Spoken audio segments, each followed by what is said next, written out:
Zonja dhe zotërin, përshëndetje. Unë jam Jon Çeku dhe ky është edicioni informativ.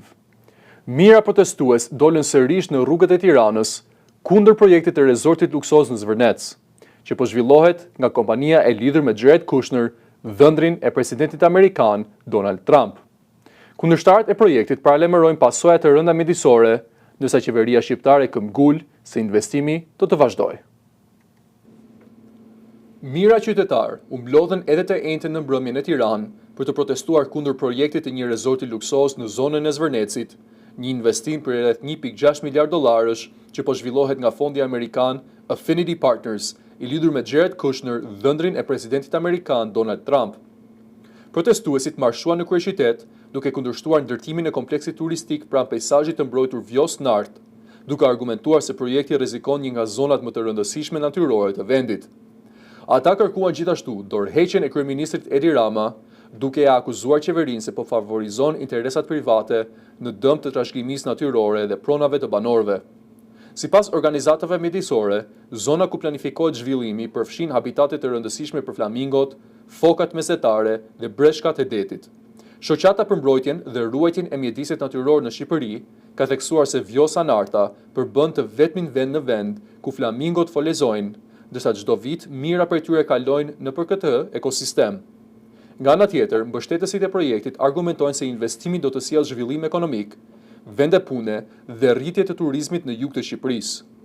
Kompania zhvilluese ka deklaruar më herët se punimet do të kryhen duke respektuar standardet mjedisore dhe me përgjegjësi ndaj natyrës.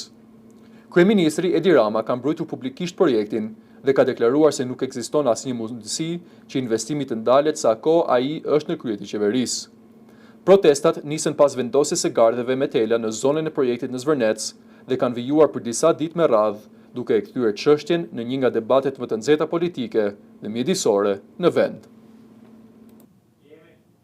Kancelari gjerman Friedrich Merz ka paraqitur një qasje të re për zgjerimin e BE-s, duke mbështetur integrimin gradual të vendeve kandidate, përfshirë Ballkanin Perëndimor dhe Moldavin. Propozimi synon të sjellë përfitime të pjesshme në këmbim të reformave, ndërsa Shqipëria dhe Malizi mbeten më të avancuara në proces. Kancelari gjerman Friedrich Merz ka mbërritur në samitin e Tivatit me një propozim të ri për të ardhmen e zgjerimit të Bashkimit Evropian, duke ringjallur idenë e integrimit gradual të vendeve kandidate. Sipas kësaj qasjeje, vendet e Ballkanit Perëndimor dhe Moldavia do të përfshiheshin në mënyrë progresive në strukturat e BE-s, duke përfituar hapa të ndërmjetëm integrimi në këmbim të reformave të zbatuara në sektore kryesor. Propozimi gjerman lidhet edhe me një letër të dërguar nga Merz drejt krerëve të BE-s, ku theksohej nevoja për zgjidhje inovative për të përshpejtuar procesin e zgjerimit, me fokus fillestar Ukrainën, por edhe vendet e rajonit. Kjo qasje mbështetet në një model të zhvilluar më herët nga qendra studimore në Beograd dhe Bruksel, i cili parashikon 4 faza integrimi. Në secilën fazë, vendet përfitojnë më shumë akses në tregun e përbashkët dhe në strukturat evropiane, ndërsa rrisin nivelin e përafrimit me standardet të BE-s.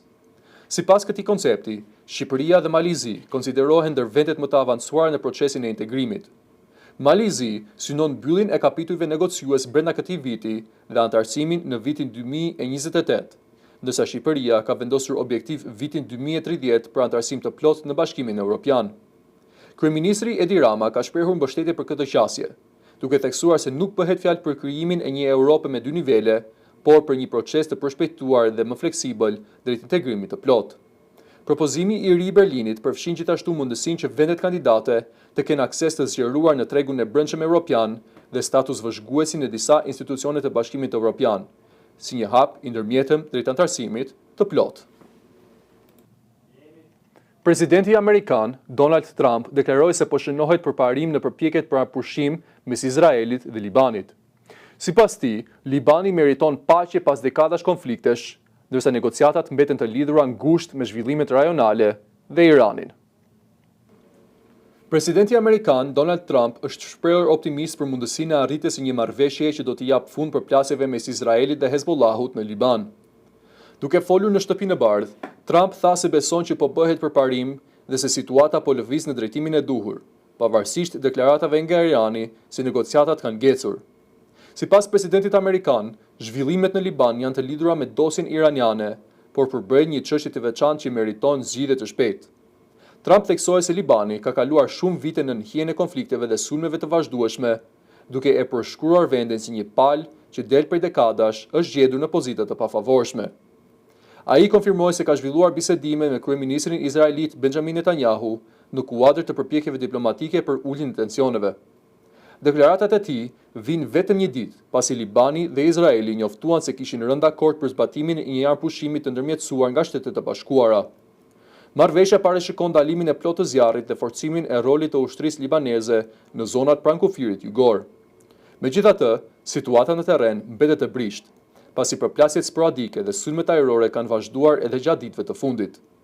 Trump u shpreh se konflikti ka vazhduar për një periudhë tepër të gjatë dhe se është koha për të arritur një zgjidhje të qëndrueshme. Ndërkohë, diplomatët amerikanë po përpiqen të ndërtojnë një marrëveshje më të gjerë rajonale që do të përfshijë jo vetëm Libanin dhe Izraelin, por edhe çështjet e hapura mes Washingtonit dhe Teheranit. Nëse arpushimi do të respektohet nga të gjitha palët, ai mund të përbëjë hapin më të rëndësishëm drejt stabilizimit të kufirit izraelito-libanez në vitet e fundit. Qindra protestues dolën në rrugët e Brukselit kundër reformave të planifikuara në arsim, duke u përplasur me forcat e policisë. Autoritetet përdorën gaz otësjellës pasi demonstrata u përshkallëzuan në tensione dhe incidente në qendër të qytetit. Përplasje mes protestuesve dhe policisë janë regjistruar në qendër të Brukselit, teksa mijëra persona kundërshtuan reformat e propozuara në sistemin arsimor të Belgjikës frankofone. Forcat speciale të policisë ndërhyn me gaz otësjellës pasi situata u tensionua gjatë demonstratës, e cila u organizua kundër masave të reja që synojnë uljen e shpenzimeve në sektorin e arsimit. Qeveria e komunitetit francez, e cila administron arsimin në gjuhën frëngën në Belgjik, ka propozuar rritjen e tarifave vjetore universitare nga rreth 835 euro në 1.100 euro.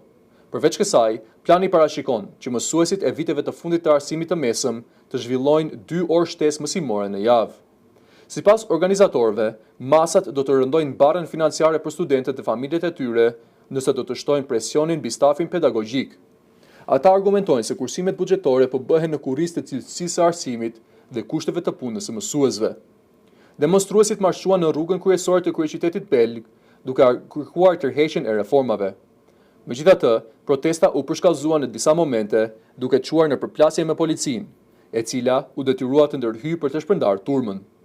Ndërkohë, parlamenti i komunitetit francez pritet të votonte më vonë gjatë ditës mbi paketën e reformave, të cilat autoritetet i konsiderojnë të nevojshme për përballimin e sfidave financiare në sektorin e arsimit. Kryeministri britanik Keir Starmer ka akuzuar Elon Musk për nxitjet e përçarjes në Britani pas reagimeve në rrjet lidhur me rastin e vrasjes së studentit Henry Novak. Çështja ka shkaktuar debat të gjerë mbi mënyrën e veprimit të policisë dhe tensionet sociale në vend. Në Britani, vijon një hona e fortë e rastit të vrasjes së studentit Henry Novak, një ngjarje e vitit të kaluar që është rikthyer në qendër të vëmendjes pas publikimit të pamjeve nga ndërhyrja e policisë dhe ndëndimit të autorit të krimit. Kryeministri Keir Starmer ka reaguar ashpër ndaj përfshirjes së figurës së biznesit Elon Musk në debatet publike që kanë pasuar ngjarjen, duke akuzuar atë për nxitje të përçarjeve në shoqëri. Sipas tij, reagimet të tilla nuk përfaqësojnë karakterin e shoqërisë britanike, e cila duhet të ruajë qetësinë dhe maturinë përballë rasteve të rënda. Rasti ka marrë vëmendje të madhe pasi viktima u godit me thik dhe ndërroi jetë në rrugë, ndërsa gjatë ndërhyrjes së policisë u pa i prangosur dhe duke kërkuar ndihmë, para se të kuptojë serioziteti i plagëve të tij. Autoritetet britanike kanë pranuar se rasti ka ngritur pyetje serioze mbi mënyrën e reagimit të policisë dhe vlerësimin e situatës në terren, ndërsa familja e viktimës e ka cilësuar trajtimin siç njerëzor dhe degradues. Debati publik është thelluar edhe më tej nga përplasjet politike me komentet në rrjetet sociale, duke hapur diskutime mbi rolin e figurave të mëdha të teknologjisë në forcimin e opinionit publik dhe ndikimin e tyre në çështje të ndjeshme sociale. Ukraina ka njoftuar se avionët uftarak suedez Gripen do të bëhen shtylla kryesore e forcës së saj ajrore në të ardhmen. Marrëveshja parashikon blerje dhe donacione që mund të ndryshojnë ekuilibrat në luftën ajrore me Rusinë. Forcat ajrore të Ukrainës pritet të kalojnë një fazë të remodernizimi me përfshirjen e avionëve luftarak suedez Gripen, të cilët konsiderohen si një nga platformat më të përshtatshme për operim në kushte lufte intensive dhe infrastrukturë të dëmtuar. Presidenti i Ukrainas, Volodymyr Zelensky, ka deklaruar se këta avion do të ndihmojnë në zmbrapsjen e sulmeve ajrore ruse dhe në kufizimin e aftësisë së Moskës për të kryer bombardime në shkallë të gjerë ndaj qyteteve ukrainase. Marrëveshja e arritur parashikon përdorimin e një pakete financiare të Bashkimit Evropian për blerjen e rreth 20 avionëve të rinj Gripen E, ndërsa Suedia ka premtuar edhe dhurimin e 16 avionëve të versionit më të vjetër. Në afat më të gjatë, numri i avionëve mund të rritet deri në 150 njësi. Ekspertët ushtarak vlerësojnë se futja e këtyre avionëve në shërbim mund të ndikojë drejt për drejt në dinamikën e luftës ajrore, duke e detyruar forcën ajrore ruse të veprojë me më shumë kujdes gjatë operacioneve mbi Ukrainë. Ndërsa Gripen nuk zotëron teknologji stealth si avion perëndimor të gjeneratës së 5, ai është projektuar për të operuar në kushte të vështira dhe për të përdorur pista të improvizuara, një karakteristikë që e bën të përshtatshëm për një vend në luftë. Shumë qytetarë Ukrainas janë shprehur skeptik ndaj letrës së hapur që presidenti Volodymyr Zelensky i dërgoi Vladimir Putin, duke propozuar negociata dhe arpushim. Megjithatë, disa e shohin nismën si një sinjal diplomatik të rëndësishëm për komunitetin ndërkombëtar. Propozimi i presidentit Ukrainas Volodymyr Zelensky për një takim të drejtpërdrejt me homologun rus Vladimir Putin dhe për një arpushim përgjatë vijës së frontit nuk ka ngjallur shumë optimizëm mes qytetarëve Ukrainas. Në Kiev, shumë banorë kanë shprehur dyshime se letra e hapur e publikuar nga Zelensky mund të sjellë ndonjë ndryshim real në konfliktin që ka hyrë në vitin e 5. Sipas tyre, qëndrimet e Rusisë mbetet të pandryshuara dhe nuk lënë shumë hapësirë për një marrëveshje të shpejtë paqeje. Një pjesë e opinionit publik vlerëson se mesazhet e ngjashme janë injoruar edhe më parë nga Kremlini dhe se një letër e re nuk pritet të ndikojë në llogaritjet politike dhe ushtarake të Moskës. Megjithatë, ka edhe zëra që e konsiderojnë nismën si një lëvizje të rëndësishme diplomatike. Sipas tyre, dokumenti synon më shumë t'i tregojë botës perëndimore se Ukraina mbetet e hapur ndaj dialogut dhe zgjidhjes paqësore të konfliktit, pavarësisht vazhdimit të luftimeve. Në letrën e publikuar të njëjtën, Zelensky propozoi një takim personal me Putinin dhe sugjeroi që arpushimi përgjatë vijës së frontit të shërbejë si piknisje për negociatat më të gjera. Nga ana tjetër, Kremlini konfirmoi se e kishte marrë letrën dhe se presidenti rus do të informohej për përmbajtjen e saj. Deri tani nuk ka pasur asnjë reagim publik nga Putini lidhur me propozimin.